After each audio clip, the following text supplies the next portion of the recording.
சொல்றது அவரால் உருவாக்கப்பட்டதுதான் இந்த ஜெர்மனி உருவாக்கப்பட்டது. அதுக்கு பிறகு கேட்கப்பட்ட கேள்வி, அந்த படம் கொடுத்த கேள்வி உங்களோட 10 புத்தகத்துல உள்ள படம் என்ன இருக்குன்னு யோசிக்கிறீங்க? லேசான ஒரு படம். உடரஞ்சா மடக்கு. அதான் பார்த்துருக்கிறீங்க தானே? உடரஞ்சா மடம் வீட்டுல உள்ள மடக்கு தான் கேட்டிருக்கிறாங்க. சரி, அதுலயும் கேட்டிருக்கிறாங்க இந்த முதல்ல காணப்பட்டது யாது, காட்டப்பட்டது யாது? ஒரு மடக்கு.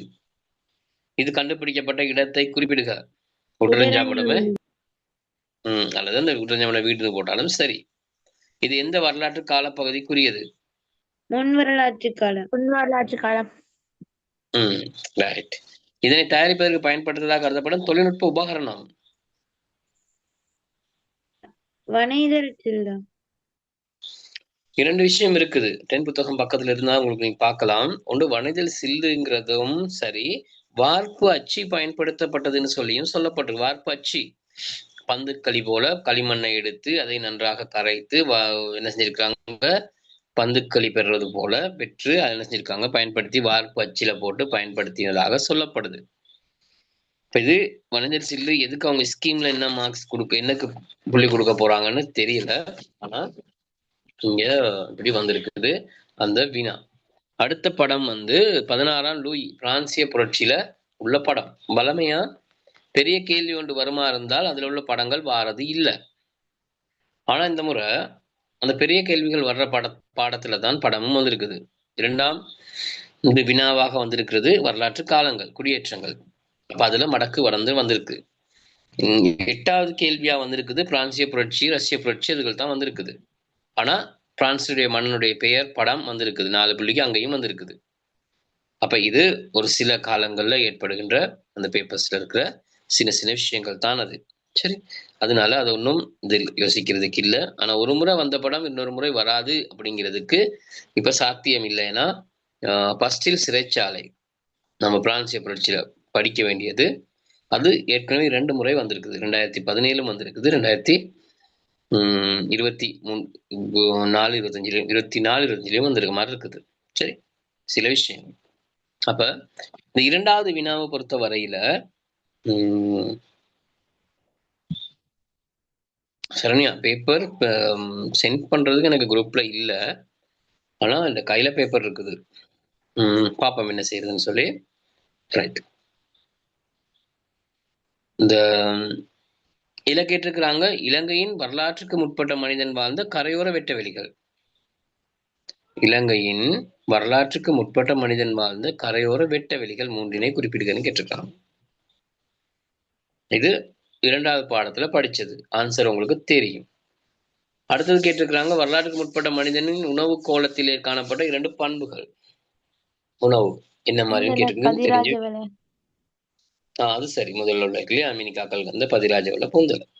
அப்ப உணவு கோலம் ஈர வளையத்திலுடன் சாப்பிட்டது, உலர் வளையத்திலுடன் சாப்பிட்டது, தாவர உணவு, விலங்கு உணவு, இப்படி நிறைய விஷயங்கள் இருக்குது.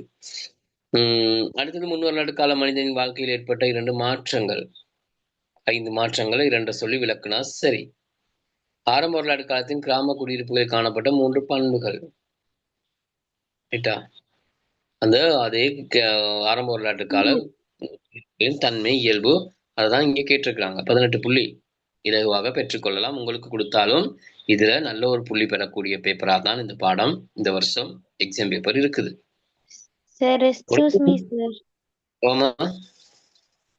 சார், முன் வரலாற்று கால மனிதனின் வாழ்க்கையில் ஏற்பட்ட மாற்றம் என்று சொல்ல போக்கல அந்த அதுக்கு முன்னுக்கு இந்த ஆரம்ப வரலாற்று காலம் அப்படி அதுக்கு பொறுவார அந்த காலங்களையும் கொடுத்து எழுதணும். இல்ல முன்னொருநாட்டு காலத்துல ஏற்பட்ட மாற்றம்னு சொல்லணும் நேரடியா கேட்டிருக்கிறாங்க. விளக்கம் தானே கேட்டிருக்கிறாங்க. ஆமா, விளக்கத்துக்கு என்ன சொல்ல போறீங்கன்னு சொன்னா, இப்ப இரும்பை பயன்படுத்தினான் அப்படின்னு சொல்லி போட்டுட்டு அதுக்கு நீங்க என்ன எழுதணும்னா, வரலாற்றுக்கு முற்பட்ட காலத்துல மனிதன் கல்லாயுதங்களை பயன்படுத்தினான், முன்வரலாற்று காலத்துல இரும்பை பயன்படுத்தினான். ஆகவே இது முன்வரலாற்று காலத்துல மனிதனில் ஏற்பட்ட மாற்றம்ங்கிறத விளங்கப்படுத்தணும். வரலாற்றுக்கு முற்பட்ட காலத்துல இப்படி இருந்தது, முன் வரலாற்று காலத்துல செஞ்சிருக்கான் இவன் இரும்பை பயன்படுத்தி இருக்கின்றான், இது ஏற்பட்ட மாற்றம் ஒப்பிட்டு சொல்லணும். மட்பாண்டம் பயன்படுத்தியிருக்கிறான். அங்க முறையற்ற மரண சடங்கு, இங்க முறையான மரண சடங்கு. அங்க நாடோடி வாழ்க்கை, இங்க வீடு அமைத்து வாழ்ந்திருக்கிறான். நிரந்தர குடியிருப்பு. இது எல்லாத்தையுமே என்ன செய்ய போறீங்க? அதோட ஒப்பிட்டு சொன்னீங்கன்னா 2 காரணத்துக்கு விளக்கம் சரி. ஆரம்ப வரலாற்று காலத்தை தொடர்புபடுத்த தேவையில்ல. அதுக்கு பிறகு வந்தது தானே, அது தொடர்புபடுத்தல. நடந்து முடிந்தது வரலாற்றுக்கு முற்பட்ட காலம், அதை தொடர்புபடுத்தணும். 3வது கேள்வி கேட்டிருக்கிறாங்க. தந்தையின் பின்னர் மகனுக்கு உரித்தான 2 சந்தர்ப்பங்கள் அரசுரிமை. வசவமன்னனின் பின் வங்கநாசிக்க திஸ் என்ற அவன மகனுக்கு, காவந்திச மன்னன் மகன் துட்டகைவனுக்கு. நிறைய உதாரணங்கள் இருக்கு. அதுல பண்டுகாபியனுக்கு பிறகு மூத்தசிவனுக்கு பிறகு தேவநம்பிதீசன், தாதுசேனனுக்கு பிறகு காசியப்பன் இருக்குதானே. நிறைய நீங்க சொன்ன 2 உதாரணங்களும் இருக்குது. அப்படி ஒண்ணு கேட்டிருக்கிறாங்க. சகோதரனிடமிருந்து சகோதரனுக்கு உரித்தான சந்தர்ப்பம் ஒன்றிணையும். 3 புள்ளி. சத்தாதீச மன்னனுக்கு பிறகு அவன் 4 சகோதரனுக்கு. சகோதரர்களுக்கு உத்திய முதலாவது ஆள் வருவாரு. அதை சொல்லணும். மகாசிவ, சுரதிச, அசேலன் சொல்லப்படுகின்ற அது 4 பேர். அதுல யாராவது ஒரு ஆளுக்கு சொன்னீங்கன்னா சரி. உதாரணம் கேட்கல, ஆனா சில நேரம் கேட்டாலும் ஓகே. அதுல 3 புள்ளி உங்களுக்கு எடுத்திருக்கலாம். அப்ப நீங்க பாருங்க, இந்த கேள்விகளுக்கு புள்ளிகள் விடைகள் சொல்றீங்க தானே. உங்களுக்கு முடியுமா இருந்தா கிரேட் 11 முழுசா படிச்சவங்களுக்கு ரிவிஷன் செஞ்சிருக்கோம், எல்லாம் ஏழும். முதலில் நாட்டில் கிராம எல்லைகளை வரையறுத்தமை, எல்லைகளை வகுத்தது யாரு? ஆன்சர் கீழே கொடுத்திருக்கிறாங்க. 4 புள்ளிக்கு 4 கேள்விகள் கொடுத்து 4 புள்ளி ஆன்சர் கொடுத்திருக்கிறாங்க. ருவன் வெளிசாய தாது கோபுரத்துக்கு பூஜை செய்வதற்காக கண்ணாடி மணிகளை எடுத்து வருவதற்கு ரோம நாட்டுக்கு தூதுவ அதிகாரிகளை அனுப்பியமை. லேசானது பாருங்க. முதன்முறையாக இலங்கையை நிர்வாக அலகுகளாக, மாகாணங்களாக பிரிக்கப்பட்டு நிர்வாகம் ஒழுங்குமுறைப்படுத்தியமை. வசபன். சிறு வயதில் சித்தாரம்பி புத்தநாயக் என்ற பாதுகாப்பு அதிகாரியின் பாதுகாப்பின் கீழ் வாழ்ந்தமை. முதலாம் விஜயபாகு. இது உங்களுக்கு இப்ப இந்த பேப்பர் இப்படி போற நேரம் இது உங்களுக்கு கஷ்டமா தெரியுதா? இல்ல சார். சொல்ற பிள்ளைகள் நிறைய பேர் இருக்கிறாங்க. சரி, இதுல 5 புள்ளிக்குரிய கேள்வி பாருங்க. கேட்டிருக்கிறாங்க. தேவநம்பிதீச மன்னனின் ஆட்சி காலத்தில் நிகழ்ந்த 2 வரலாற்று நிகழ்வுகளை விவரிக்குக. தேவநம்பிதீச மன்னன காலத்துல இடம்பெற்ற என்னமா? வெள்ளரசு மரக்கிளை கொண்டு வந்தமை, பௌத்த சமயத்தை இலங்கையில் அறிமுகப்படுத்தியமை, முதலாவது தூபி கட்டியமை, 2 முறை முடிசூட்டியமை இருக்குதானே. இது எல்லாமே 4-5 விஷயம் இருக்காது. ஒன்று வெள்ளரசு மரக்கிளையை கொண்டு வந்தாருன்னு சொன்னா எழுத போறீங்க. யாரால வெள்ளரசு மரக்கிளை கொண்டுவரப்பட்டது அந்த சம்பவம் எழுத போறீங்க. பௌத்த சமயத்தை அறிமுகப்படுத்தினது இது மைந்த தேரர் வந்ததோட அந்த சம்பவத்தை எழுதுனீங்கன்னா முழு புள்ளி 5 புள்ளி கிடைக்கும். 4வது அதில் கேட்டிருக்கிறாங்க. துட்டகைவனு மன்னனால் செய்யப்பட்ட சேவைகளை 3 விடயங்கள் அடிப்படையாக கொண்டு விளக்குக. துட்டகைவனு மன்னோட பணிகள் 3 கேட்டிருக்கிறாங்க. இது தெரியாதா? எழுதியிருக்கலாம் தான். இலகுவா நீங்களே எழுதிருவீங்களே. நாட்டை ஒரு குடைக்கு கொண்டு வந்தவை, எல்லா மன்ன தோற்கடிச்சு அனுராதபுரத்தை மீட்டிருக்கிறான், 99க்கும் மேற்பட்ட விகாரைகளை கட்டியிருக்கிறான், வைத்தியசாலைகளை அமைச்சிருக்கிறான், சுகாதார சேவைக்கு பணியாற்றிருக்கின்றான். படிச்சிருக்கோம் தானே எல்லாரும்? 2 பேர் தான் பேசியிருக்கீங்க. எல்லாருக்கும் பொதுவாக கேட்கிறேன். இருக்கு அவ்வளவு பேருக்கும் தெரியும். இதுல 19 பேர் இருக்கிறீங்க. அவ்வளவு பேருக்கும் இந்த விஷயங்கள் தெரியும். ஏன்னா அது கிரேட் 10ல படிச்ச விஷயம். நான் படிப்பிச்சிருக்கேன். இதுல இருந்து நிறைய பேர் என்னோட படிச்சாக்கள் நிறைய பேர் இருக்கிறீங்க. இப்படித்தானே இருக்கிறீங்க தானே? இதுல கொஷான், அஃப்ரின், வேற யார் இருக்குது? அப்துல்லாஹி ஃபில்லர், அவருக்கு பிறகு வந்தார். இதுல வேற யாரும்? இஸ்ரா, இந்த கொஞ்சம் பேர் ஞாபகம் இருக்குது. மொத்தம் இன்னும் இருக்கீங்க இருக்கும்னு நினைக்கிறேன். சாருக் ஆஷினி இருக்க வாய்ப்பு இருக்கிறது. இப்படி நிறைய சந்தர்ப்பம் நிறைய நிறைய நிறைய படிச்சிருக்கோம். படிச்சனால உங்களுக்கு இலகுவாக செய்ய முடியும். இப்ப இந்த 2வதுக்கும் 3வதுக்கும் உங்களுக்கு 36 புள்ளிகள் எடுத்திருக்கலாம் தானே. இப்ப 36 எடுத்திருந்தீங்கன்னா குறைஞ்சது 30ன்னு சொல்லுவோமே. பார்ட் 1ல அந்த கட்டாய கேள்வியில கிடைக்கப்பட்ட 30க்கு நீங்க ஒரு 20 எடுத்திருந்தாலும் எங்களுக்கு 50 புள்ளி வந்துருச்சு. 25 எடுத்துட்டீங்க. அப்ப பிரிச்சா 25. பார்ட் 1ல நீங்க 10 எடுத்தா கூட 35. நீங்க பாஸ். எஸ் உண்டு. அப்ப லேசு இலகுவான விஷயம் இன்னும் நாங்க செய்ய இருக்கு இலகுவாக எடுக்கலாம். 4வது கேள்வி அதுவும் நீங்க படிச்ச கிரேட் 10ல இருந்து பாருங்க எத்தனை கேள்வி வந்திருக்கு 10ல. எலகர கால்வாய் மூலம் நீர் வழங்கப்படும் 3 குளங்களை குறிப்பிடுக. எலகர கால்வாய் கந்தளாய், கந்தளாய் குளம், ரைட், ஓகே.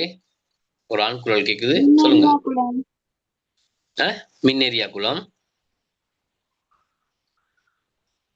இன்னும் 2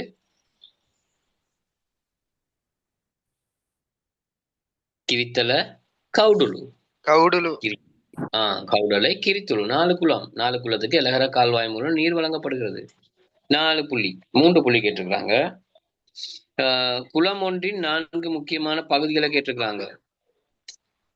குளக்கட்டு, அலைத்தாங்கி, கலிங்கல் தொட்டி. குளத்தினுடைய 4 பகுதிகள் லேசா விளக்கமெல்லாம் ஒண்ணும் இல்ல, 4 சொன்னா 4 புள்ளி. அணைக்கட்டு, கலிங்கல் தொட்டி, அலைத்தாங்கி, வான் கதவு, உள்வான் கதவு, வெளி சொன்னீங்கன்னா 4 புள்ளி. அடுத்து 3வது கேள்வி கேட்டிருக்காங்க. 2 பிரிவா கேட்டிருக்காங்க. பிரதான இலங்கையில் இரும்பை பிரித்தெடுக்கும் தொழில்நுட்பம் இருந்தமைக்கான தகவல் கிடைத்துல 2 இடங்கள். 2 இடத்தை கொடுத்தா 2 புள்ளி.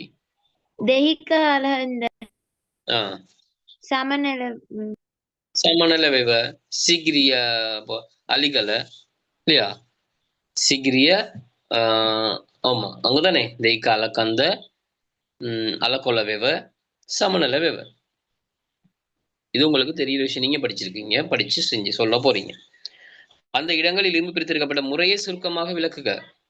எப்படி இரும்ப பிரிச்சாங்கன்னு கேட்டிருக்கிறாங்க. அப்ப சமநல வெவையில பிரிச்சது இயற்கையான காற்றை கொண்டு எப்படி பிரிச்சாங்கன்னு சொல்லி அப்படி எந்த சம்பவத்தை எழுத போறீங்க. தெஹிகா அலக்கந்தையில ஊதுலையை பயன்படுத்தி இரும்பை பிரிச்சாங்கன்னு சொல்லி எழுத போறீங்க. 5 புள்ளி. இதுல என்ன பிரச்சனை இருக்கு, கஷ்டம் இருக்கு, லேசு. அடுத்து கேட்டிருக்கிறாங்க 6 புள்ளிக்கு சிகிரியாவில் மிகச்சிறந்த நகரம் மற்றும் பூங்கா நிர்மாண தொழில்நுட்பம் காணப்பட்டமையை 3 விடயங்களை கொண்டு விளக்குக. சிகிரியாவுல நகர நிர்மாணம் மற்றும் பூங்கா நிர்மாணம் இருக்குதானே? திட்டமிட்ட நகரம் அமைச்சிருக்கிறாரு, சுற்றி மதில் அமைச்சிருக்கிறாரு, அகலி அமைச்சிருக்கிறாரு, நீர்ப்பூ மலர் அமைச்சிருக்கிறாரு, பொய்கைகள் அமைச்சிருக்கிறாரு, சாய்ந்து இருக்கிறதுக்கான கதிரைகள் சாய் கதிரை இருக்குது, மண்டபம் ஓய்வு எடுக்கிறதுக்கான மண்டபங்கள் இருக்குது, அரை சுவர் வைத்த மண்டபங்கள் இருக்குது, திறந்த மண்டபங்கள். அப்படியே சொன்னா 6 புள்ளி.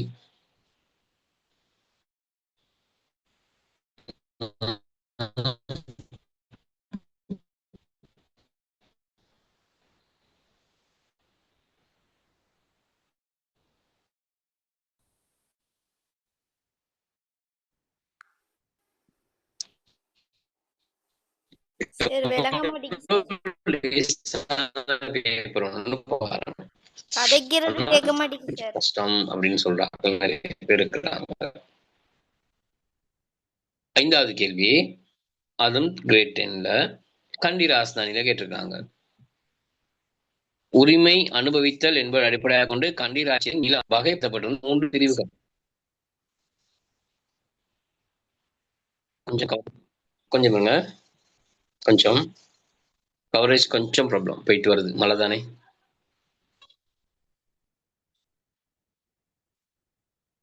இப்போ ஓகேயா? இல்ல வீடியோ கொஞ்சம் ஓபன் பண்றேன். இப்ப பாருங்க, இப்ப கேக்குதா? அனுபவித்தல் என்பவற்றை கொண்டு கண்டி ராஜ்யத்தின் காணி வகைப்படுத்தப்பட்ட 3 பிரிவுகள் எப்படி வகைப்படுத்திருந்தாங்க? கபடாகம், நிந்தகம், தேவாலயம், விகாரகம், பரவேணிகம். 5 இருக்கு தானே? இதுல ஏதாவது 3 கொடுத்தா 3 புள்ளி. என்ன நிலம் கேட்கல, எப்படி வகைப்படுத்திருந்தாங்கன்னு தான் கேட்டிருக்காங்க. நேரடி வினா 3 புள்ளி. முதலாம் விமல தர்மசூரிய மன்னன் அதிகாரத்துக்கு வந்ததும் எதிர்நோக்கிய 2 சவால்கள். சட்டப்பூர்வ ஆட்சி உரிமை இல்லாமை, பௌத்த சமயத்தை பாதுகாக்க வேண்டியிருந்தமை, போர்த்துகேயிடம் கண்டியை பாதுகாக்க வேண்டியிருந்தமை, பொருளாதாரம் இது ஒரு பிரச்சனையா? நாட்டின் பொருளாதாரத்தை கட்டியெழுப்ப வேண்டியிருந்தமை, கண்டி ராஜ்யத்தின் பிரதேச நிர்வாகம் நடைமுறைப்படுத்தப்பட்ட விதத்தினை 2 விடயங்களை கொண்டு குறிப்பிட்டு விபரிக்குக. பிரதேச நிர்வாகத்துக்குள்ள கண்டி ராஜதானில் இருந்தது கோரலை, பற்று இல்லையா? திசாவைன்னு பிரிக்கப்பட்டிருந்தது தானே, அந்த நிர்வாகத்தை எழுதியிருந்தா சரி. எப்படி பிரதேச நிர்வாகம் இருந்தது, மகா அதிகாரம், 2வது அதிகாரம்லாம் இருந்தது, அதுகளை வச்சு பிரதேச நிர்வாகம் எழுதியிருக்கலாம். கீர்த்திஸ்ரீ ராஜசிங்க மன்னன் ஆட்சி காலத்தின் முக்கியத்துவம். 3 மன்னர்கள் கேட்கப்பட்டிருக்கின்ற பேன கீர்த்திஸ்ரீ ராஜசிங்கன் கண்டி ராஜஸ்தான்ல கேட்டிருக்கிறாங்க. பர்மாவில இருந்து பிக்குமாரை வரவழைத்து உபசம்பத்தா நடந்திருக்கிறாரு. சிஎம் நிக்காய் இலங்கையில வந்திருக்குது. ஒல்லாந்திர வெளியேற்றி கொல்லாந்திரோட ஒப்பந்தம் ஒன்று செஞ்சிருக்காரு 1766ஆம் ஆண்டு. சங்கராஜா பதவி இல்லையா, சரணங்கிற தேர்தல் சங்கராஜா பதவிய வழங்கி இருக்கிறாரு. இருக்கா? கீர்த்திஸ்ரீ ராஜசிங்கனுடைய 3 பணிகள் எழுதியிருக்கலாம் தானே. ரைட். அடுத்து 6வது கேள்வி பாருங்க பிள்ளைகள். 6வது கேள்வியும் கிரேட் 10ல உள்ளதுதான். போர்த்துகேயர் இலங்கைக்கு வருகை தந்த போது இங்கே நிலவிய 3 ராஜதானிகளை குறிப்பிடுக. லேசா கஷ்டமா? கண்டி, கோட்டை,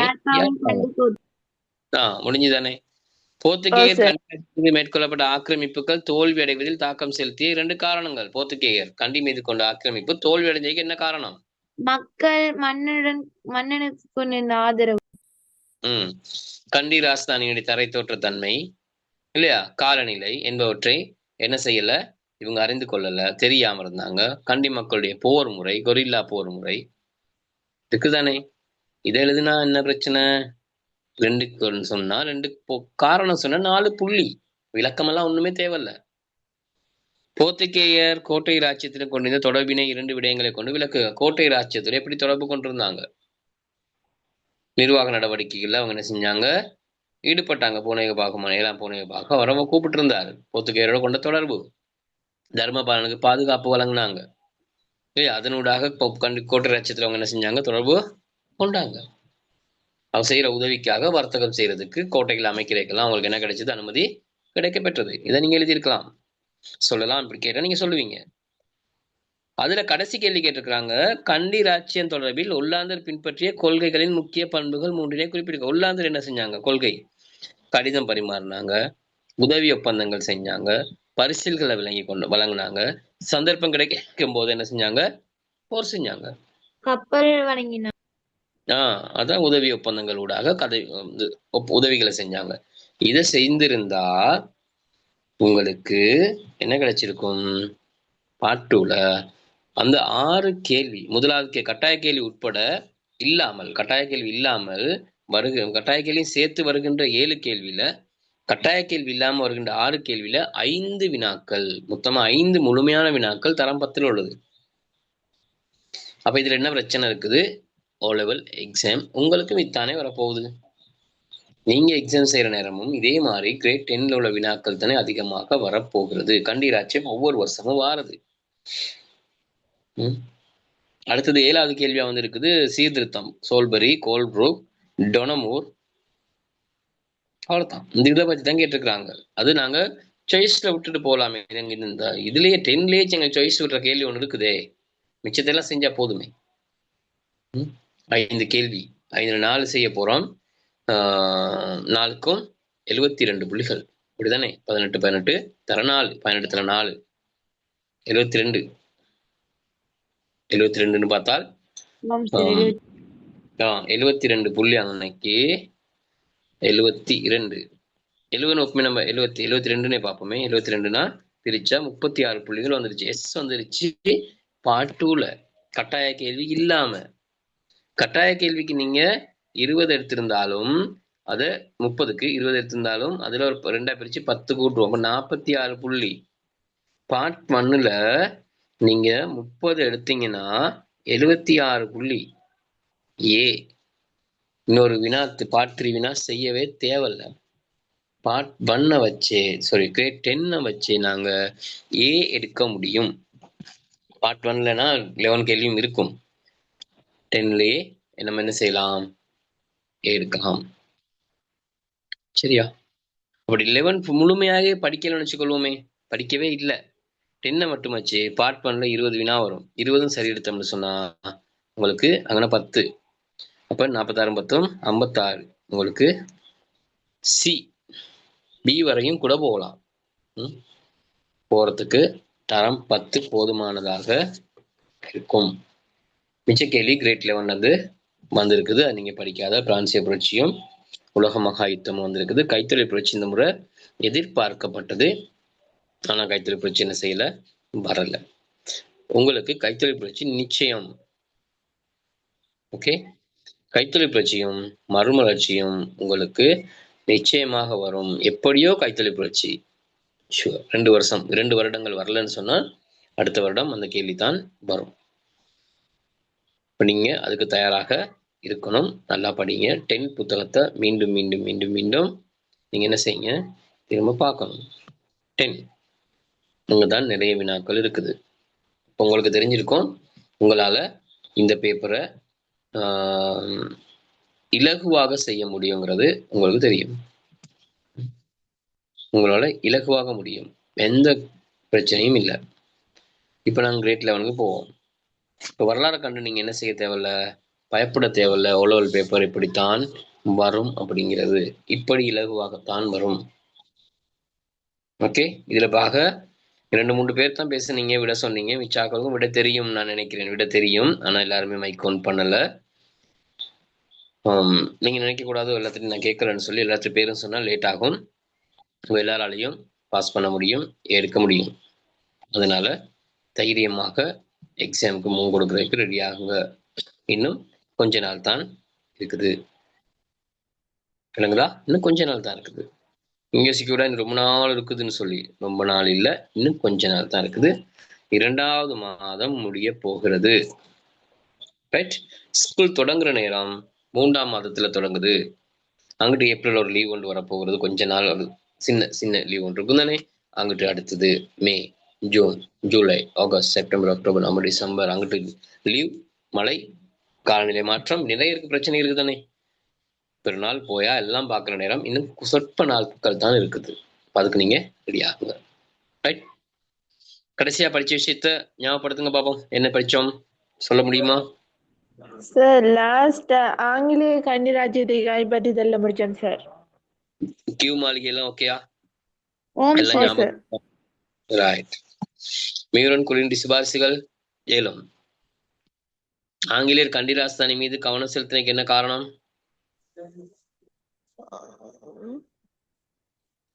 ஆங்கிலேயர் கண்டி ராஜதானி மீது கவனம் செலுத்தினதுக்கு என்ன காரணம்?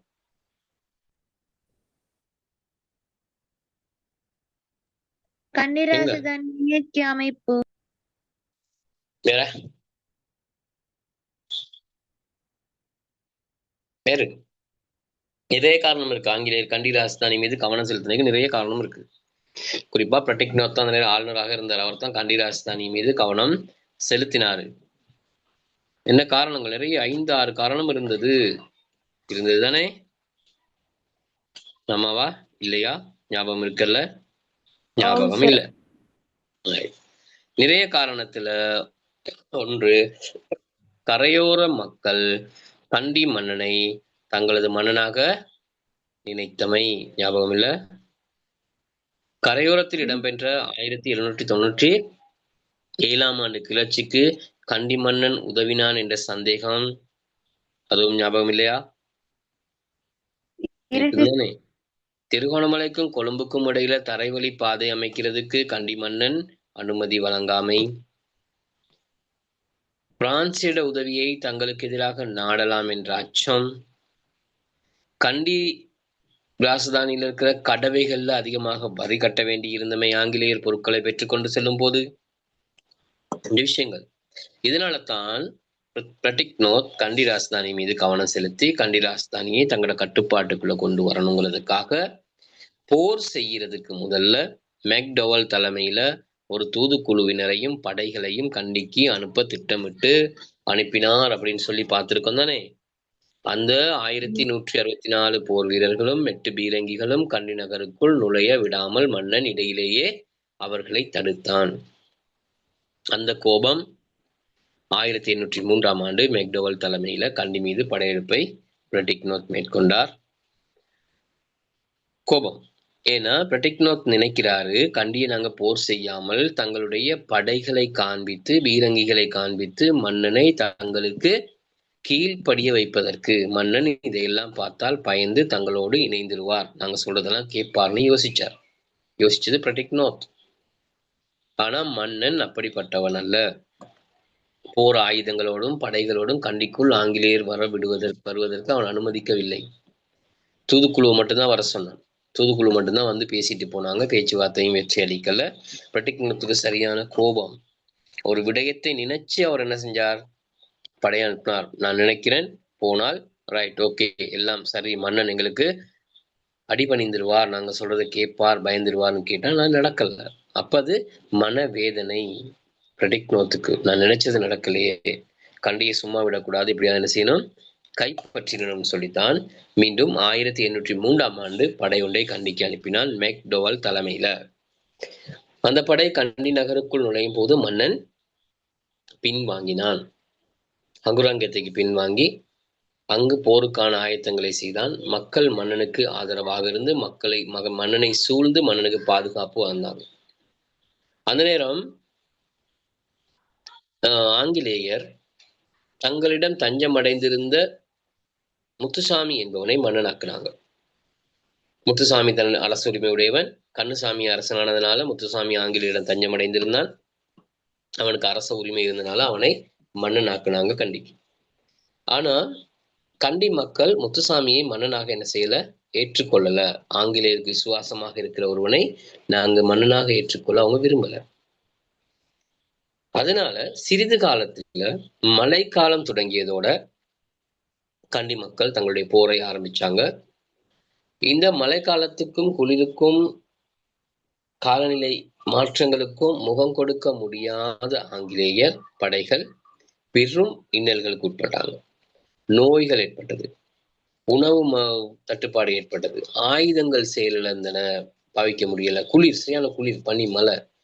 இந்த சந்தர்ப்பத்தில் கண்டி படைகள் கொழும்புக்கும் கண்டிக்குமான தரைவழிப்பாதை, திருவண்ணாமலைக்கும் கண்டிக்குமான தரைவழிப்பாதை என்பவற்றை மூடிவிட்டார்கள். யாரும் அங்கிருந்த ஆங்கிலேயர்கள் கண்டிக்குள்ள வர முடியாது. அப்ப கண்டிக்குள்ள மாற்றிக்கொண்ட இந்த ஆங்கில படை வீரர்களுக்கும் தளபதிகளுக்கும் கண்டியை விட்டு வெளியே போக முடியாது. அப்படி கடும் பாதுகாப்பு கொடுக்கப்பட்டு போர் இடம்பெற்றது. இந்த நேரம் கண்டிக்கு வர்ற உணவு வரல, குடிபானங்கள் வரல, மருந்து வரல, ஆயுதங்கள் வரல, எதுவுமே கண்டிக்குள்ள ஆங்கிலேயரால் வழங்கிக் கொள்ள முடியாமல் போனது. கண்டிக்குள்ள வந்த அந்த ஆங்கிலேயர்கள் படை வீரர்கள் மாட்டிக்கொண்டார்கள். மக்கள் திருப்பி தாக்குனாங்க. அந்த நேரம் முத்துசாமியை தங்களிடம் ஒப்படைக்கும்படி மன்னன் கேட்டான். அந்த நேரம் மெக்டவல் மேஜர் நியூமன் அப்படிங்கிற ஒரு பேர்ல என்ன செஞ்சாங்க, மேஜர் தேவி ஒரு பேர்ல 2 பேரும் என்ன செஞ்சாங்க, முத்துசாமியை மன்னனிடம் ஒப்படைச்சாங்க. முத்துசாமி கொலை செய்யப்பட்டான். பொதுவாக சொல்லப்படுகிறது ஆங்கில படைகள் அனைவரும் இறந்ததாக, அனைவரும் கொலை செய்யப்பட்டதாக சொல்லப்படுகிறது. அந்த அளவுக்கு கண்டி மக்கள் மன்னனுக்கு விசுவாசமாக இருந்தாங்க 1803 இந்த விசுவாசம் 1815 ஆண்டாகும் போது முழுமையாக இல்லாமல் போயிட்டு எந்த விதமான எதிர்ப்பும் இல்லாமல் ஆங்கிலேயரால் கண்டிராஸ்தானையை கைப்பற்றிக் கொள்ள முடிந்தது. இதுதான் இன்னைக்கு நாங்க படிக்க போற விஷயம். இதான் சுருக்கம். நான் அந்த சம்பவத்தை நான் உங்களுக்கு சொல்லியிருக்கிறேன். இப்ப நோட்ஸை பார்ப்போம். நோட்ஸ் கட்டாயம் நீங்க பார்க்கணும், புத்தகம் வாசிக்கணும்.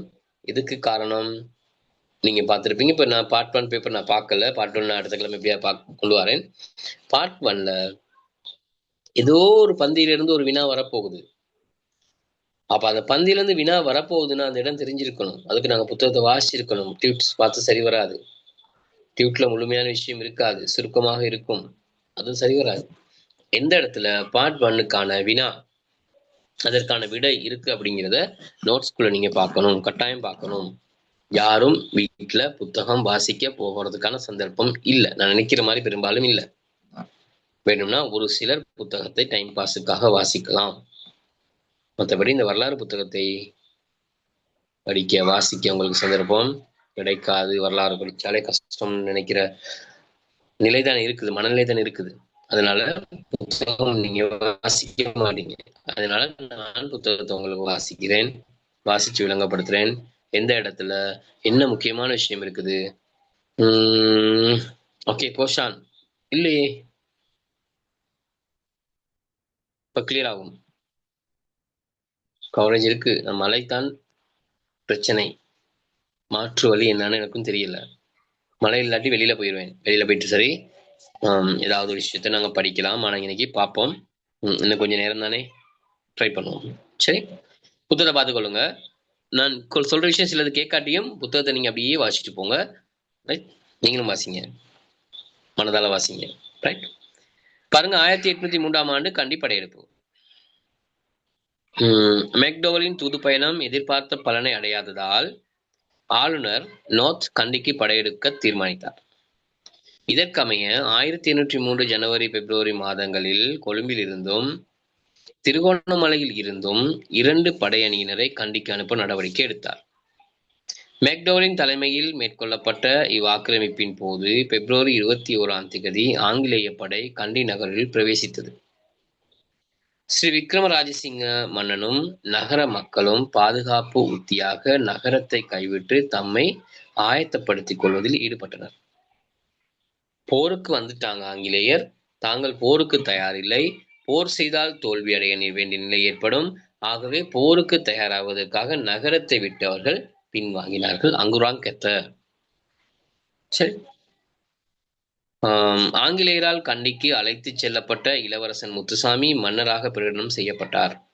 என்றாலும் முத்துசாமிக்கு எவ்வித ஆதரவையும் வழங்காத கண்டி மக்கள் ஸ்ரீ விக்ரமராஜசிங்கனை சூழ ஒன்று கூடி யுத்தத்திற்கான ஆயத்தங்களில் ஈடுபட ஆரம்பித்தனர்.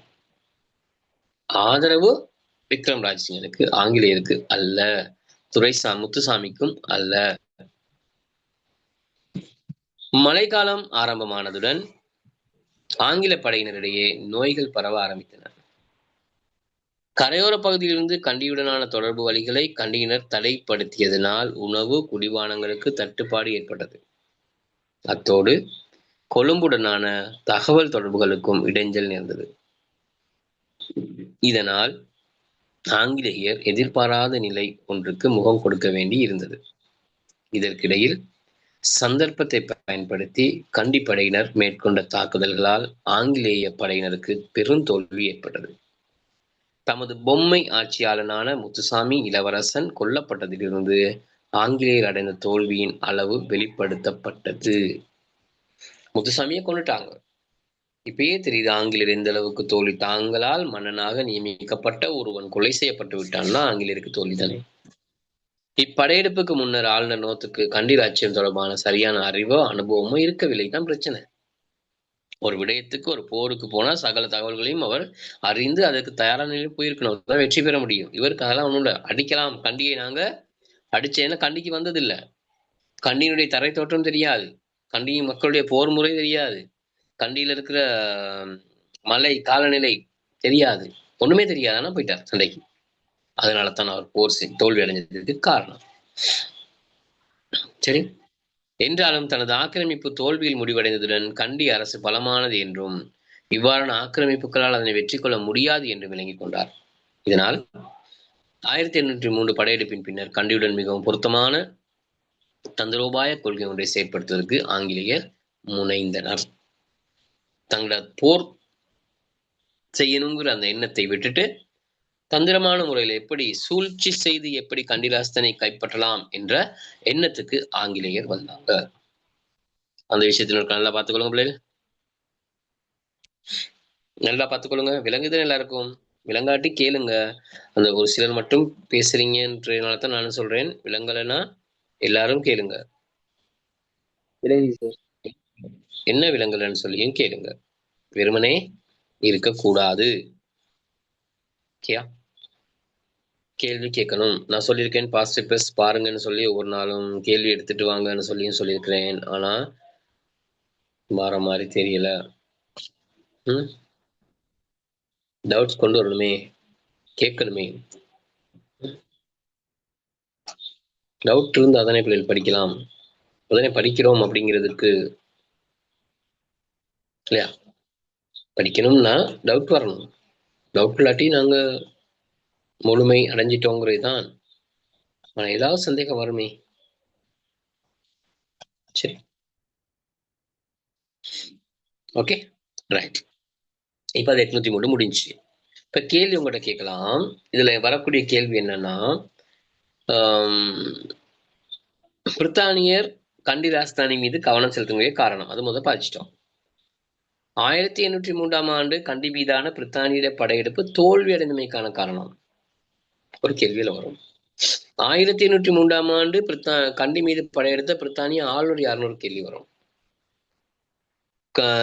கண்டி மீதான படையெடுப்புக்கு தலைமை தாங்கிய தளபதி யாருன்னு சொல்லி ஒரு கேள்வி வரும். சரி, இப்படி நிறைய வினாக்கள் அதுல வரலாம். ஒவ்வொரு வினாவையும் எதிர்பார்த்திருக்கணும். இப்படித்தான் வினா வரும், இந்த அமைப்புல வினாக்கள் வரலாம் அப்படிங்கிறத நீங்க தெரிஞ்சு வச்சுக்கொள்ளணும். அப்பதான் அடுத்து நீங்க ரெடியாக முடியும். ரைட், இந்த வினா வந்தா நான் இப்படி விடை எழுதலாம் அப்படிங்கிறதுக்கு நீங்க ரெடியாக முடியும். இப்ப 803 படையெடுப்பு தோல்வி அடைஞ்சதுக்கு பிறகு பிரெட்னிக்னோத்துக்கு சரியான மனவேதனை, ஆங்கிலேயருக்கு சரியான நஷ்டம். நிறைய பேர் இறந்துட்டாங்களே, படையில போன நிறைய பேர் இறந்துட்டாங்க. அது பிரித்தானிய அரசுக்கு பெரிய நஷ்டம். இறந்தவர்களுக்கு நஷ்ட ஈடு கொடுக்கணும் இல்லையா, லாபம் குறையுது, இப்படி நிறைய பிரச்சனை இருக்கும்போது பிரெட்னிக்னோத்தினுடைய பதவி காலம் முடிவடைந்து 1805 அவர் பிரித்தானியாவுக்கு திருப்பி அழைக்கப்படுகின்றார். அவருடைய பதவிக்காலம் முடிஞ்சு அவர் 1798 ஆளுநராக கரையோர பிரதேசத்துக்கு நியமிக்கப்பட்டவர். விக்ரம் ராஜசிங்கன் பதவி ஏற்கிற அதே காலகட்டம் தான் இவரும் ஆளுநராக நியமனம் பெற்றார். அவருடைய பதவிக்காலம் முடிய தோமஸ் மெய்ட்லண்ட் ஆளுநராக நியமிக்கப்பட்டார் இலங்கையின் கரையோரத்துக்கு. ஏன் கரையோரம்னு சொல்றோம்? கண்டி ராஜதானி சுயாதீனமாக இருக்கிறதுனால கரையோரம்னு சொல்றோம். அப்ப அவர் நியமிக்கப்பட்டதோட அவர் பார்க்கிறாரு, இந்த பிரெட்னிக்னோத் திட்டமிடாமல் மேற்கொண்ட அந்த படையெடுப்பு தோல்வியில் முடிந்தது, மிகப்பெரிய நஷ்டம். நானும் அப்படி படையெடுத்தால் பெரிய நஷ்டத்தை சந்திக்க வேண்டியிருக்கும், தோல்வியை சந்திக்க வேண்டியிருக்கும். அதனால நான் படையெடுக்க போறது இல்லை, மாறாக தந்திரமான முறையில எப்படி கண்டி ராஜதானியை கைப்பற்ற முடியும் என்ற வேலையை ஆரம்பித்தவர் இந்த தோமஸ் மெய்ட்லண்ட். அவர் தான் கண்டி ராஜதானி ஆங்கிலேயர் வசம் போனதுக்கு முக்கியமான காரணம். இப்ப அதை என்னன்னு சொல்லி பார்ப்போம். 1815 கண்டி மீதான படையெடுப்புல 1805 ஆளுநர் நோர்த்தின் பதவிக்காலம் முடிவடைந்த பின்னர் தோமஸ் மெய்ட்லண்ட் இந்நாட்டு ஆளுநராக நியமிக்கப்பட்டார். நோர்த்தை போன்று கண்டி ராஜ்யத்தை ஆக்கிரமிக்கும் கொள்கையை கைவிட்ட அவர் எதிர்காலத்தில் கண்டி ராஜ்யத்தை ஆக்கிரமிப்பதற்கான பின்னணியை தோற்றுவிப்பதற்கான தந்திரமான கொள்கையை மேற்கொண்டார். இதற்காக அவர் திறமை மிக்க ஜான் டொய்லி என்ற அரச உத்தியோகத்தரை பயன்படுத்தி கொண்டார். தந்திரமான ஜான் டொய்லி சொல்லப்படுகின்ற அரச உத்தியோகத்தரை பயன்படுத்தி கொண்டார். சரி, இதான் முதலாவது பயிற்சியம். ஜான் டொய்லியை பத்தி சொல்லணும்னா, இவர் வந்தது கண்டியை கைப்பற்றுறதுக்கு இல்லை, இவர் வந்தது பிரித்தானிய அரசியல் வேலை, அரசியல் இருக்க ஆளுநருக்கு உதவி, அங்க ஆபீஸ் வேலை செய்யறதுக்கு ஒரு படித்த ஒருவராக வந்தார். ஆனா அவருடைய திறமை, அவருடைய வேலை செய்யற பண்பு எல்லாத்தையும் பார்த்து தான் என்ன செஞ்சாரு தோமஸ் மெய்ட்லண்ட் அவரை கண்டி ராஜதானி சம்பந்தமான தகவல் அறிந்து தகவலை பெற்றுக்கொள்வதற்கான உளவாளியாக அவர் என்ன செஞ்சார், ஒரு அதிகாரியாக நியமித்தார். ஜான் டொய்லி இவர் கேம்பிரிட்ஜ் பல்கலைக்கழகத்தின் பட்டதாரி ஆவார். இலங்கைக்கு வந்த அவர் ஏனையவர்களைப் போல தேசிய கலாச்சாரத்தை இழிவுபடுத்தாமல் விளங்கிக் கொள்வதற்காக அவற்றை கற்றுக்கொண்டார். மற்றவங்க மிஷனரிகளை நாங்க படிச்சிருப்போம் தானே, பாருங்க, எல்லாருமே வந்து இங்க பௌத்த சமயத்தை படித்து கொண்டு அந்த சமயத்தையும் இந்து சமயத்தையும் எல்லாமே என்ன பண்றாங்க, விமர்சனம் செஞ்சாங்க. ஆனா இவர் அப்படி இல்லை, இதை படிக்கணும், இது என்ன இருக்குன்னு தெரிஞ்சுக்கொள்ளணும் அப்படிங்கிற எண்ணத்தோடு அந்த வேலையை செஞ்சு மிக விரைவாகவும் செய்து முடிச்சார். அவர் கரதொட்ட தர்மராஜ பௌத்த பிக்குவிடம் சிங்கள மொழியை பயின்றார். சில நேரம் முன்னோட ஆன்சர் கேள்வி வந்தது இல்லை, வர வாய்ப்பு இருக்கு, வந்துடலாம் அப்படிங்கிறதான் பார்த்துக்கொள்ளுங்க. கரத்தொட்ட தர்மராம இதுவரை எனக்கு பார்த்து அந்த கேள்வி வந்ததில்லை. பௌத்த பிக்குவிடம் சிங்கள மொழியை பயின்றார். டொய்லி கஜமன்னோனா என்ற புகழ்பெற்ற பெண் கவிஞருடன் போட்டிக்கு கவி பாடும் அளவுக்கு தேர்ச்சி பெற்றிருந்ததாக வாய்மொழி கதைகள் கூறுகின்றன. புத்தகத்துல இல்ல, எழுத்து மூலம் இல்ல, வாய்மொழி கதைகள் சொல்லுது. ஜான் டொய்லி கஜமன்னோனாவோடு கவி பாடுவார். இப்ப மாதிரி எழுதி வச்சு படிக்கிறது இல்ல, அந்த காலத்துல கவி பாடுவார்கள். நினைச்சதோட கவிஞர்கள் கவி பாடுவாங்க. இப்ப இந்த பாடல்லாம் எழுதுறாங்க கவிஞர்கள் தானே, இப்படி எப்படியோ சிந்திச்சு எழுதுறாங்க தானே, நாங்க ரசிக்கக்கூடிய மாதிரி எழுதுறாங்க தானே. அந்த மாதிரி இதுல என்ன விசேஷம்னா, கஜமன்னோனாங்கிறது ஒரு சிங்கள பெண், ஒரு கவிஞர். ஜோன் டொயிலுங்கிறது ஒரு ஆங்கிலேயர். அந்த ஆங்கிலேயர் இலங்கையில வந்து சிங்களத்தை படித்து ஒரு சிங்களம், தாய்மொழி சிங்களமாக கொண்ட ஒருவரோடு கவி பாடும் அளவுக்கு, போட்டிக்கு கவி பாடும் அளவுக்கு திறமை பெற்றிருக்கிறது தான் ஜோன் டொயினுடைய முக்கியத்துவம். சரி, தேசிய பழக்க வழக்கங்கள் தொடர்பாக சிறந்த தேர்ச்சியை பெற்றிருந்த டொய்லி வெற்றிலை மெல்வதற்கு கூட பழக்கப்பட்டிருந்தார். ஒருத்தரை நாங்க ஏமாத்தணும் மாதிரி தான், இல்லாட்டி தன்வசப்படுத்திக்கணும்னா தான் என்ன செய்யணும், அவர் மாதிரி நாங்க என்ன செய்யணும், செயற்படணும். பெரும்பாலும் இருக்க மாட்டேங்கிறது. ஆனா இலங்கைக்கு வந்த ஜோன் டொயில் என்ன பண்றாரு, வெத்தலை போடுறாரு. வெத்தலை போடுறதோட மக்கள் என்ன செய்யறாங்க, நம்புறாங்க அவரை. இவர் பௌத்த சமயத்தை படிக்கிறாரு, சிங்களம் படிச்சிருக்கிறாரு,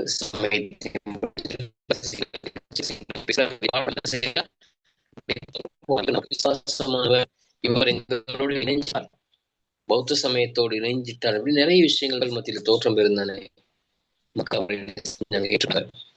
இதை பயன்படுத்தி கொண்ட ஜோன் டொய்லி தன்னுடைய வேலைகளை சில ரகசியமாக ஆரம்பிக்கிறார். மக்களோடு மக்களா இருந்து தங்களுடைய வேலைகளை ஆரம்பிக்கிறார். அவர் என்ன ஆரம்பிக்கிறாரு, எல்லாரோடையும் பழகுறாரு. இப்ப ஒரு நல்ல மனுஷன் வந்துச்சுன்னா சிங்களம் தெரியும், கவிதை பாடுறார், வெத்தலை போடுறார், எல்லாரோடையும் அவர் என்ன செய்யறாரு, பழகுறார். கண்டியில் இருக்க பிரதானிகள், மன்னனுக்கு விசுவாசமான பிரதானிகள், மன்னனுக்கு எதிரான பிரதானிகள், எல்லாரோடையும் பேசுறாரு.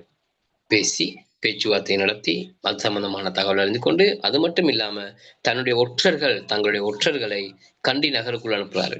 இப்படி அனுப்புறாரு, மதகுருமார் சமயம் பரப்புவது போல, வியாபாரிகள் போல நகரத்துக்குள் அனுப்பி நகரத்தினுடைய தரை தோற்றம், பாதைகள், ஆயுதங்கள், போர் முறைகள் எல்லா தகவலையும் அறிகிறார். ஒரு பக்கம் இவர் தன்னுடைய வேலையை செஞ்சுட்டு போறாரு. போயிட்டு கடைசியாக மன்னனுக்கு விசுவாசமான பிரதானிகளையும் சந்திக்கிறாரு, மன்னனுக்கு எதிரான பிரதானிகளை சந்திக்கிறார், கடைசியாக மன்னனை சந்திக்கிறார். மன்னனை சந்திக்கிறதுக்கு முதல் இவர் என்ன செய்யறாருன்னா, எப்படி பிரதானிகளை தன்வசம் திருப்புறாருன்னா, பெருமதி வாய்ந்த சாராயம், மதுபான போத்தல்களை கண்டிக்குள்ள விற்கிறாங்க, வியாபாரம் செய்யறாங்க. கண்டிக்குள்ள அரச மாளிகையை சுற்றி வியாபாரம் செய்யறதுக்கு ஏற்கனவே மன்னன் மதுபோதைக்கு அடிமையாக இருந்தான். அப்ப இந்த பிரதானிகள் என்ன பண்றாங்க, இந்த மதுபானம், ஆங்கிலேயார் விற்கப்படுகின்ற மதுபானங்களை எடுத்துக்கிட்டு வாங்கிட்டு மண்ணை பார்க்க போறாங்க. சாதாரண மக்களுக்கு இந்த மதுபானத்தை வாங்க முடியாது, விலை கூட. அப்ப இவங்க இந்த பிரதானிகள் என்ன செய்யறாங்க, காசு கொடுத்து மதுபானத்தை வாங்கிட்டு மன்னனை பார்க்க போறாங்க. மன்னன் மதுபானத்துக்கு அடிமையாகின்றான். பிறகு ஜோன் டொய்லியும் என்ன செய்யறான், மன்னனை பார்க்க போகும்போது மதுபானத்தோட போகும். கொஞ்சம் கொஞ்சமாக மன்னன் மதுபானத்துக்கு அடிமையாயினான். அவன் மதுபானத்துக்கு அடிமையானதோட அவருடைய செயற்பாடுகள் வித்தியாசமானது, மக்களுக்கு எதிராக இருந்தது, பிரபுக்களுக்கு எதிராக இருந்தது. பிரபுன்னு சொல்றது பிரதானிகள், மதகுருமாருக்கு எதிராக இருந்தது அவருடைய செயற்பாடுகள். அவர் நல்லது செஞ்சாலும் அது அவருக்கு எதிராக தெரிஞ்சது. ஆகவே இந்த ஜோன் டொயில் தான் கண்டி ராஜஸ்தானியை கைப்பற்றதுக்கு முக்கியமான பங்காளியாக இருந்தவர். ஜோன் டொயிலை பார்த்துக்கொள்ளுங்க.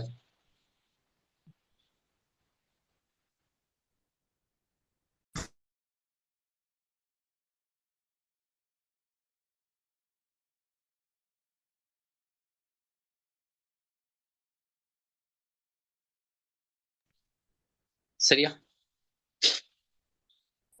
சரி சார். இதுலதான் விளங்காம இருக்கா?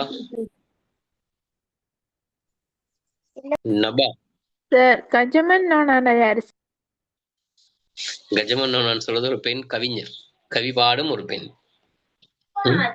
கஜமன்னோனான்னு சொல்றது கவி பாடும் ஒரு பெண். சரி, சரி சார்.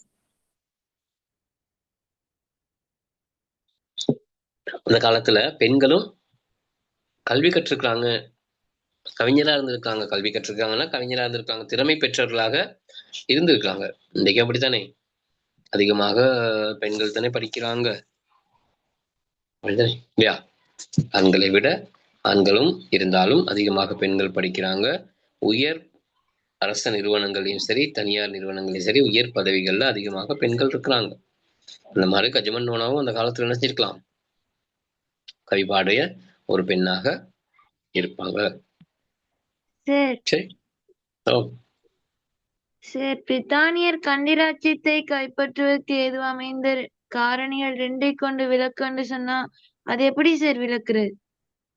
அதுதான் திருகோணமலைக்கும் கொழும்புக்கும் இடையிலான தரைவழி பாதையை அமைப்பதற்கு மன்னன் இலக்கம் தெரிவிக்காமை ஒரு காரணம் தானே. ஓம் அதை சார். போட்டு எழுத போறீங்க. பிரித்தானியருடைய இராணுவ மத்திய நிலையமான கொழும்பிற்கும் வர்த்தக மத்திய நிலையமான திருகோணமலைக்கும் இடையில தரைவழி பாதை அமைப்பதனூடாக அவங்க சொல்லலாம். தரைவழி பாதை அமைப்பதற்கு கண்டி மன்னன் இணக்கம் தெரிவிக்காமை கண்டி ராசதானி மீது பிரித்தானியர் கவனம் செலுத்துவதற்கு ஏதுவான காரணியாக அமைந்தது. இன்னும் கொஞ்சம் கூட எழுதுறது சொல்லணும். என்னன்னா, திருகோணமலைக்கு இராணுவ மத்திய நிலையமான அல்லது படைகள் நிலையத்திற்கும் திருகோணமலையிலும் கொழும்பிற்கும் வர்த்தக நிலையம் மத்திய நிலையமான இந்த திருகோணமலைக்கும் ஆங்கிலேயர் கரை வழியாக செல்வதானால் நீண்ட காலமும் நிறைய செலவும் ஏற்படுகின்றது. ஆகவே இவர்கள் திருகோணமலைக்கும் கொழும்புக்கும் இடையில கண்டி ராசதானியின் ஊடாக அல்லது மலையக ராசதானியாக பாதை அமைப்பதற்கு மன்னனிடம் அனுமதி கேட்ட போது மன்னன் அதை கொடுக்க மறுத்தமையினால் பிரித்தானியர் கண்டி ராசதானியை கைப்பற்றுவதற்கு காரணமாக அமைந்தது. அதை எழுதணும். இன்னொன்னு சொல்லலாம், கரையோரத்தில் இடம்பெற்ற கிளர்ச்சிக்கு மன்னன் உதவினான் என்ற சந்தேகம். 1797 ஆண்டு கரையோரத்தில் இடம்பெற்ற ஆங்கிலேயருக்கு எதிரான, அதாவது வர்த்தக சங்கத்திற்கு எதிரான கிளர்ச்சிக்கு கண்டி மன்னன் உதவி செய்தான் என்ற சந்தேகம் பிரித்தானியருக்கு ஏற்பட்டது. இதன் காரணமாக கண்டி ராசதானியை கைப்பற்ற பிரித்தானியர் நடவடிக்கை மேற்கொண்டார்கள். இன்னொரு காரணம் சொல்லலாம், கரையோர மக்கள் கண்டி மன்னனை தங்களது மன்னனாக நினைத்தவை. சரியா? பிரித்தானியர் கரையோரத்தை நிர்வாகம் செய்கிற காலகட்டத்தில் கரையோர மக்கள் தங்களை விட கண்டி மன்னனையே தங்களது மன்னனாக நினைத்து செயற்பட்டனர். ஆகவே பிரித்தானியர் கண்டி ராசதானியை கைப்பற்ற நடவடிக்கை மேற்கொண்டனர். பிரான்சின் உதவியை நாடலாம் என்ற அச்சம். போர்த்துகேயரை விரட்டுவதற்கு ஒல்லாந்தரை அழைத்து வந்தது போல, ஒல்லாந்தரை விரட்டுவதற்கு ஆங்கிலேயரை அழைத்தது போல, தங்களை விரட்டுவதற்கு பிரான்சின் உதவியை கண்டி மன்னன் நாடலாம் என்ற சந்தேகம் அல்லது அச்சம் பிரித்தானியருக்கு இருந்தது. ஆகவே கண்டி ராசதானியை கைப்பற்ற முயற்சிகளை மேற்கொண்டது. கைப்பற்றல செல்வாக்கு காரணமாக அமைந்தது. சரி, இப்படித்தான் அதை சொல்லணும். சரி, ஓகே. அது ஓகே சார், தேங்க்யூ. வேற அப்படி இருந்தா கேளுங்க. இதான் நான் சொல்றது, ஆரம்பத்துல இருந்து சொல்றது, கேள்விகளை கேளுங்க. ரைட்டா? கேள்வி கேட்கத்தான் உங்களுக்கும் நிறைய விட எழுத முடியும்.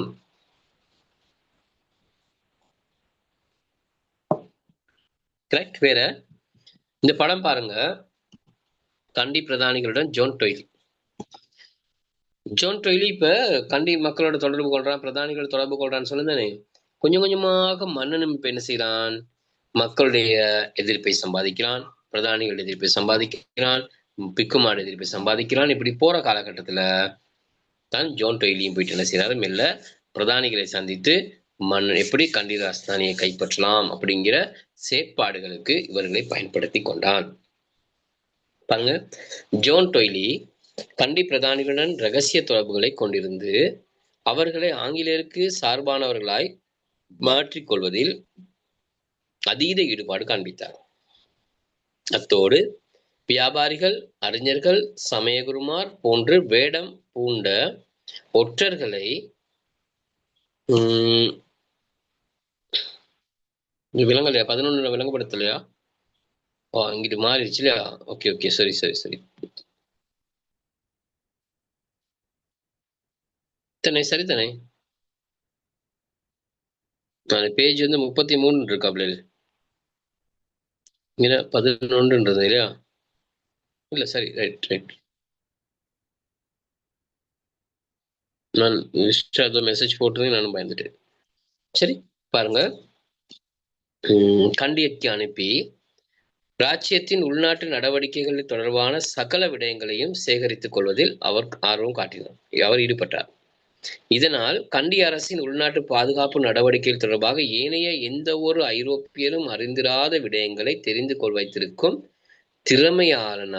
திறமையாளராக அவர் காணப்பட்டார். மெய்லண்டும் டொய்லியும் உருவாக்கி வைத்திருந்த தமக்கு சார்பான சூழ்நிலையை பயன்படுத்தி கைப்பற்றுவதற்கான எஞ்சிய நடவடிக்கைகளை மேற்கொண்டவர் அடுத்த பதவிக்கு வந்த ராபர்ட் பிரவுன்ரிக் ஆளுநர் ஆவார். தோமஸ் மெய்ட்லாண்ட் எல்லா வேலையும் செஞ்சு ஜோன் டொய்லியை பயன்படுத்தி எல்லாம் ரெடி பண்ணி வச்சிருந்தாரு. தோமஸ் மெய்ட்லாண்டுடைய பதவிக்காலம் முடிஞ்சது 1812ஆம் ஆண்டு. அவர் பதவிக்காலம் முடிஞ்சதுக்கு பிறகு அந்த இடத்துக்கு நியமிக்கப்பட்டவர் ராபர்ட் பிரவுன்ரிக் அப்படின்னு சொல்றவர் நியமிக்கப்பட்டார் 3வது ஆளுநராக கரையோர பிரதேசத்திற்கு. இவர் அந்த மிச்சம் 3 வருடத்துல மேலதிக வேலையெல்லாம் செஞ்சு எப்படி கண்டியை கைப்பற்றுவதற்கான மேலதிக ஜோன் டொய்லியினுடைய மேலும் ஆலோசனையின் பேர்ல அவருடைய உதவியோடு தோமஸ் மெய்ட்லாண்ட் செய்து வைத்திருந்த அந்த வேலைகளை எல்லாம் கொண்டு என்ன பண்றாரு, கண்டி ராஜதானியை 1815ஆம் ஆண்டு கைப்பற்றினார். பாருங்க, கண்டி ராஜதானி ஆங்கிலேயருக்கு அடிமைப்படுவதற்கு ஆங்கிலேயரின் தந்திரமான செயற்பாடுகள் மட்டும் காரணமாக இருக்கவில்லை. ஸ்ரீ விக்ரம ராஜசிங்க மன்னனின் ஆட்சி காலத்தில் இவ்ராஜ்யத்தின் வீழ்ச்சியை துரிதப்படுத்துவதற்கான பல காரணிகள் உருவாகியிருந்தன. சரி, இது ஒரு ஜோன் டொய்லியும் ஒரு முக்கியமான காரணம். அது இல்லாம இன்னும் பல காரணங்களும் அங்க இருந்தது. இல்ல ஜோன் டொய்லி மட்டுமா இருந்தா மக்கள் எல்லாம் இன்னும் ஆதரவா இருக்காங்களே, இருந்திருக்கணுமே. இப்ப மக்களும் ஆதரவு இழக்கிறாங்க. மக்களோட ஆதரவையும் மன்னன் இழக்கிறான், பிரதானிகளோட ஆதரவையும் இழக்கிறான், பிக்குமாரோட ஆதரவையும் இழக்கிறான்னா வேற ஏதோ சம்பவம் நடந்திருக்கணும். அது என்ன சம்பவம்னு சொன்னா, அனுபவம் குறைந்த வாலிபனாக அரசன் இருந்தபடியால் நாயக்க உறவினர்களின் வார்த்தைக்கு கட்டுப்பட்டு செயற்பட்டுமை அவதானிக்க முடிந்தது. ஜோன் டொய்லி வந்த காலகட்டத்துக்கு முதல்ல இருந்தே இவரை பதவிக்கு மன்னனாக அமர்த்தியவன் பிலிமத்தலாவன், பிரதம பிரதானி. அவர் சொல்றத ஆரம்பத்துல அவர் கேட்டார். ஆனா போக போக பிலிமத்தலாவ சொல்றதை கேட்காம நாயக்க வம்சத்தை சார்ந்த தங்கள் உறவினர்கள் சொல்றதை கேட்க ஆரம்பிச்சார். இது பிலிமத்தலாவுக்கு பிரச்சனை. இவனுக்கு வயது குறைவு மன்னனுக்கு. அப்ப அவர் சொன்னதை கேட்டனால இப்படி பிலிமத்தலாவுக்கும் அவருக்கு ஏற்பட்ட முரண்பாடுகள்ல பிலிமத்தலாவை என்ன செய்யப்படுறான், கொலை செய்யப்படுகின்றார். சரி, அது என்னன்னு பார்ப்போம். கண்டியின் இறுதி பிரதம பிரதானிகள் இருவரும் மன்னருடன் முரண்பட்டவர்களாய் இருந்தனர். தன்னை மன்னனாக்கிய பிலிமத்தலாவை என்ற பிரதம பிரதானியிடம் மோதல் உருவாகி அதன் விளைவாக அவருக்கு மரண தண்டனை விதிக்கப்பட்டது. அதனை அடுத்து அப்பதவிக்கு நியமிக்கப்பட்ட எகலபொல என்ற பிரதம பிரதானியுடன் முரண்பாடுகள் தோன்ற தொடங்கின. ஸ்ரீ விக்ரமராஜசிங்க மன்னன் ஆட்சி காலத்தில் கண்டி பிரதானிகளிடையேயும் பேதங்கள் வளர்ச்சியுற்றிருந்தன. இதனால் பெரும்பாலான பிரதானிகள் அரசனுக்கு எதிராக செயற்படும் நிலை ஒன்று காணப்பட்டது. இதற்கு முன்னர் ஐரோப்பியர் கண்டி மீது ஆக்கிரமிப்பு மேற்கொண்ட சந்தர்ப்பங்களில் பொதுமக்களை ஒன்று திரட்டி அரசனையும் பாதுகாக்கும் பணிக்கு தலைமை தாங்கி செயற்பட்டவர்கள் இப்பிரதானிகளே ஆவர். சரி, இவங்க தான் என்ன செஞ்சிருக்காங்க, அந்த நேரத்துல இருந்து ரொம்ப பாடுபட்டு செயல்பட்டவங்களாக இருந்திருக்காங்க. ஆனா இப்ப அவங்க என்ன செய்யறாங்க, மன்னனுக்கு எதிராக செயல்படுறாங்க. இதுல பிக்குமார் பாருங்க இருக்கிறாங்க. அரசனால் பிக்குகள் பலர் கொலை செய்யப்பட்டமையால் அரசனுடன் பிக்குகளுக்கு இருந்த நல்லுறவு பாதிப்புற்றது. பரணத்தல இளம் பிக்கு உட்பட நிறைய பேருக்கு மன்னன் மரண தண்டனை கொடுத்தார்.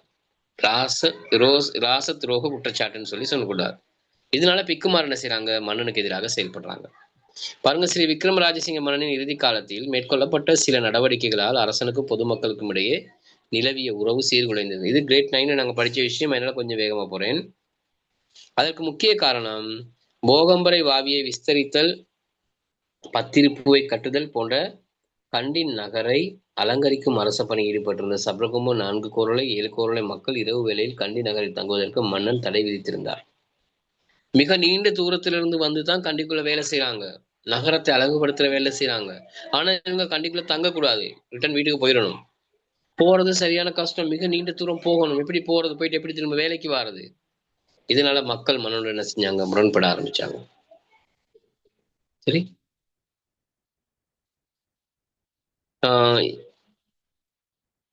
இதனால் மக்கள் மிகுந்த சிரமத்துக்குள்ளாயினர்.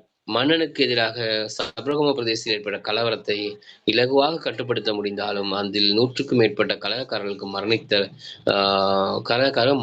மன்னன் மரண தண்டனை வழங்கினாரு. சப்ரகமையில இவருக்கு எதிராக ஒரு கிளர்ச்சி நடந்தது. கிளர்ச்சியை கட்டுப்படுத்தியாச்சு. இருந்தாலும் கைது செய்யப்பட்ட இளைஞர்கள் 100க்கும் மேற்பட்டவருக்கு மரண தண்டனை விதிக்கப்படுது. மக்கள் அவருக்கு எதிராக மாறினாங்க. இக்கலவரத்தின் பின்னர் எகலப்பொலையை கைது செய்வதற்கு முடியாமல் போனமையால் கண்டி நகரில் இருந்த அவரது மனைவி மக்களுக்கு கொடூரமான முறையில் மரண தண்டனை விதிக்கப்பட்டது. சரி, அவங்களுக்கு மரண தண்டனை கொடுத்துட்டாங்க. வரலாற்றுல குறிப்பிடப்பட்டிருக்கு. மனிதாபிமானமற்ற இவ்வாறான நடத்தைகளால் 1715 ஆண்டாகும் போது ஸ்ரீ விக்ரம் ராஜசிங்க மன்னனுக்கும் பொதுமக்களுக்கும் இடையில் பெரும் இடைவெளி ஒன்று உருவாகி இருந்தது. இப்ப இங்க என்ன நடந்துச்சுன்னு சொன்னா, இந்த 1815 ஆண்டு கைப்பற்றுறதுக்கு இன்னொரு காரணமாக இருந்ததுதான் இந்த எகலப்பொலையினுடைய மரணம். எகலப்பொலையை கைது செய்ய முடியாத ஒரு மனைவிமாரையும் பிள்ளைகளையும், மனைவிமார்னு சொல்றது ஒன்றுக்கு மேற்பட்ட ரெண்டு மனைவிமாருக்கும் அவர்களையும் பிள்ளைகளையும் போகம்பர பாவியிலை அமர்த்தி நீரில் மூழ்கடிச்சு கொண்டதா, பிள்ளைகளை உரல்ல போட்டு இடித்து கொண்டதாக சொல்லப்படுகிறது, வரலாற்று சொல்லப்படுது. அதனால இருந்த பிரதானிகள் மன்னன் மீது மிகவும் வெறுப்பு கொண்டாங்க. ஐரோப்பிய இனத்தவர்கள் ஆக்கிரமிப்பு செய்த எல்லா சந்தர்ப்பங்களிலும் கண்டி பிரதானிகளும் மக்களும் உயிரை கொடுத்தேனும் மன்னரை பாதுகாப்பதற்கு முன்வந்தனர். ஆரம்ப காலத்துல, பொத்துக்கேர் உள்ள அந்த காலத்துல. ஆனா கண்டியை பாதுகாத்த மனித சக்தி ஸ்ரீ விக்ரம் ராஜசிங்க மன்னனின் நடத்தைகளால் அவருக்கு எதிராக அணி திரண்டது. இதனால் தமது நாட்டினுள்ளேயே மன்னன் பாதுகாப்பற்றவரானார். இது ஆங்கிலேயருக்கு சார்பாக ஒன்றாக இருந்தது. இந்நிலையை தமக்கு சார்பாக பயன்படுத்தி கொண்ட ஆளுநர் பிரான்ட்ரிக் 1815 ஆண்டு ஜனவரி மாதத்தில் கண்டி ராஜ்யத்திற்கு படையெடுத்த போது வழக்கமான முறையில் மன்னரை பாதுகாத்துக் கொள்வதற்கு கண்டி மக்கள் முன்வரவில்லை. 803 கண்டி மக்கள் சூழ்ந்து நின்னாங்க. 815 கண்டி மக்கள் யாரும் வரல. மன்னன் தப்பிச் சென்றான் பெதமகானுவர போமுறைங்கிற இடத்துக்கு. சரி, இவ்வாக்கிரமிப்பு மக்களின் நலனுக்காகவே மேற்கொள்ளப்படுவதாகவும் கண்டி ராஜ்யத்தின் எதிரி ஆங்கிலேயர் அல்ல ஸ்ரீ விக்ரம் ராஜசிங்க மன்னரே ஆவார் என்ற செய்தியை மக்களிடையே பரப்புவதற்கு ஆளுநர் பிரான்ட்ரிக் நடவடிக்கை மேற்கொண்டார். சொல்றாங்க, மக்கள் கண்டிக்குள்ள வரும்போது நாங்க உங்க எதிரி இல்ல, உங்க எதிரி மகன், நாங்க உங்களை காப்பாத்துறதுக்கு தான் வாரோம்னு சொன்ன மக்கள் யாருமே என்ன செய்யல. உண்மையிலேயே மன்னன் எதிரியாக தன்னை பார்க்கப்பட்டான். மன்னன் அப்படி போனதுக்கு காரணம் பிலிமத்தலாவின் சூழ்ச்சியில ஆரம்பிச்ச விஷயம் தானே. தனக்கு எதிராக இருக்கிறாங்கன்னு தெரிஞ்சிடும் மன்னன் என்ன செய்தான், மாறிதான். இந்த ஆங்கிலேயர் கண்டியை ஆக்கிரமித்த போது ஸ்ரீ விக்ரம் ராஜசிங்க மன்னர் கண்டி நகரை கைவிட்டு பாதுகாப்பான இடம் ஒன்றுக்கு சென்று தலைமறைவாக இருந்தார். மெதமகானுவரையில் இருந்த அவ்விடத்தை கன்னி மக்களை சுற்றி வளைத்தனர். போமுறைங்கிற இடம் பக்கத்தில் எழுதி கொள்ளுங்க. 1815 பிப்ரவரி 18 மக்கள் மன்னையும் மகாராணியும் பிடித்து ஆங்கிலேயரிடம் ஒப்படைத்தனர். இவ்வாறு மன்னர் கைது செய்யப்பட்டமையால் ஏனைய எந்த ஒரு ஐரோப்பியரும் கண்டியில் அடையப்பெறாத வெற்றியை ஆங்கிலேயர் பெற்றுக்கொண்டனர். என்றாலும் மன்னர் கைது செய்யப்பட்டதுடன் மலை நாடு அடிமைப்பட்டுவிடும் என்று ஆங்கிலேயர் நம்ப தயாராக இருக்கல. அதுக்கு பிறகுதான் கண்டியோட என்ன செஞ்சாங்க, ஒப்பந்தம் செய்து கொண்டார்கள். ரைட், இந்த இடம்தான் கைது செய்யப்பட்ட இடம். ஆகையால் அவருடன் ஒப்பந்தம் ஒன்றை செய்து கொள்வதன் மூலம் கண்டி ராஜ்யத்தின் வெற்றியை முழுமைப்படுத்திக் கொள்ள ஆங்கிலேயர் நடவடிக்கை மேற்கொண்டனர். இது மெதமானூரில போமுறைங்கிற இடம் தான் இது. இந்த விஷயங்களை இதுக்கு பிறகு கண்டி உடன்படிக்கை சம்பந்தமாக நாங்க அடுத்த வாரம் படிப்போம். கேள்விகள் எடுத்துட்டு வாங்க. டைம் இன்றைக்கு குறைஞ்ச நேரம் தானே இருக்கு எங்களுக்கு. அடுத்த வாரம் படிப்போம். வினாக்கள் எடுத்துட்டு வாங்க. ஓகே, குட் நைட் பிள்ளைகள். 2-3 பேரை காணல, மழைனால இங்க சரி பயமா இருக்கு. Good night sir. Good night. Thank you, sir. Good night, sir. Night.